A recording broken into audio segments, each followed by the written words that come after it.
বাংলাদেশে অপহৃত ভারতীয় চা চাষি ফেরাতে বিএসএফের তৎপরতা।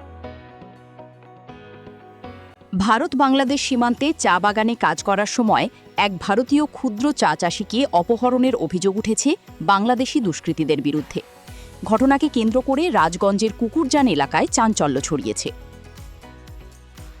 অভিযোগ, রাজগঞ্জ ব্লকের তশ্বরপাড়ার বাসিন্দা দীপঙ্কর গোপ সীমান্তের কাঁটাতারের ওপারে ভারতীয় ভূখণ্ডে নিজের চা বাগানে কাজ করছিলেন। সেই সময় কয়েকজন বাংলাদেশি দুষ্কৃতী তাকে জোর করে বাংলাদেশের দিকে নিয়ে যায়।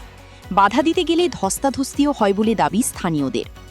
আমার ছেলে ও সকালবেলা বাগানে গেছে চা কাটার ওই পারে, বাংলাদেশিরা ওকে ধরে নিয়ে গেছে। আমরা তো বহুত আতঙ্কে আছি।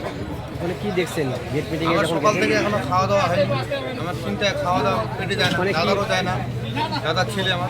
ওখানে পরিস্থিতি কি ওই যে গাছ ধরছে, গাছ সুতো উপরে নিয়ে চলে গেছে। ধস্তাধস্তি হয়েছে।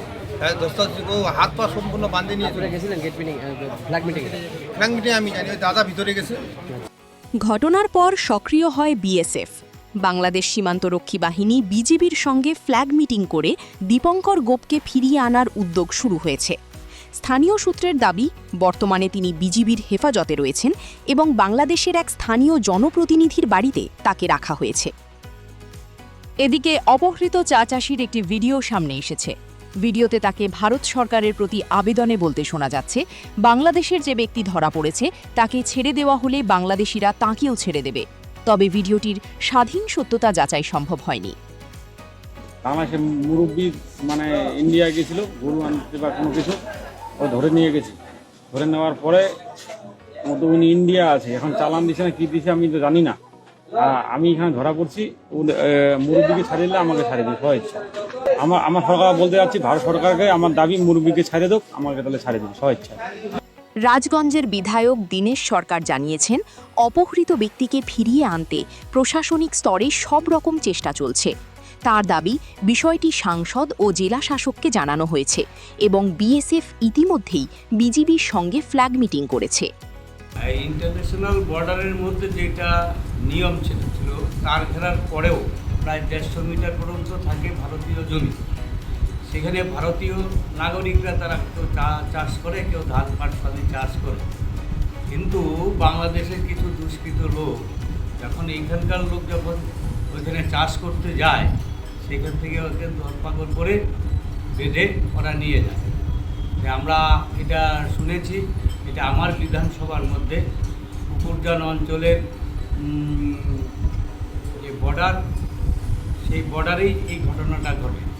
আমরা সাথে সাথে আমরা আমাদের এমপি সাহেব এবং ডিএম সাহেব ছিলেন এবং বিএসএফের আইজি ডিজি তাদের সাথেও কথা হয়। তারাও চেষ্টা করছেন যত তাড়াতাড়ি ওকে উদ্ধার করা যায়। তো আমরা শুনতে পেলাম যে ওকে নিয়ে বাংলাদেশের কোনো চেয়ারম্যানের বাড়িতে রাখা আছে। তা আশা করছি ফ্ল্যাগ মিটিংয়ের মাধ্যমে নিয়ে আসা যাবে। অন্যদিকে জলপাইগুড়ি জেলা ক্ষুদ্র চা চাষী সমিতিও ঘটনায় উদ্বেগ প্রকাশ করেছে। সংগঠনের সম্পাদক বিজয় গোপাল চক্রবর্তীর বক্তব্য, সীমান্তের কাঁটাতারের ওপারে ভারতীয় ভূখণ্ডে বহু ক্ষুদ্র চা বাগান রয়েছে। ফলে এই ঘটনায় সীমান্তবর্তী চা চাষীদের নিরাপত্তা নিয়ে নতুন করে আশঙ্কা তৈরি হয়েছে। এমনিতেই গত 7 দিন থেকে আমাদের পাতার একটা সমস্যা ছিল, পাতা বিক্রি করতে পারেন এই ক্ষুদ্র চা চাষিরা।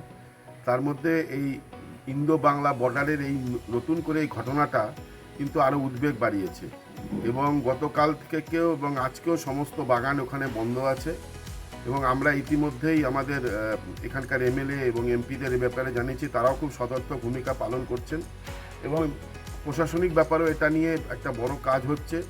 ডিআইজি আইজি লেভেলেও আমরা জানতে পেরেছি কাজ হচ্ছে। আমাদের দাবি হচ্ছে ছেলেটাকে এখনই এখান থেকে ফিরিয়ে দেওয়া হোক এবং আমাদের যে বর্ডার সন্নিহিত এলাকায় যতগুলো চা বাগান আছে সেখানে যেরকম পূর্বের মতো যেরকম শান্তিপূর্ণভাবে কাজ হতো সেগুলো হোক।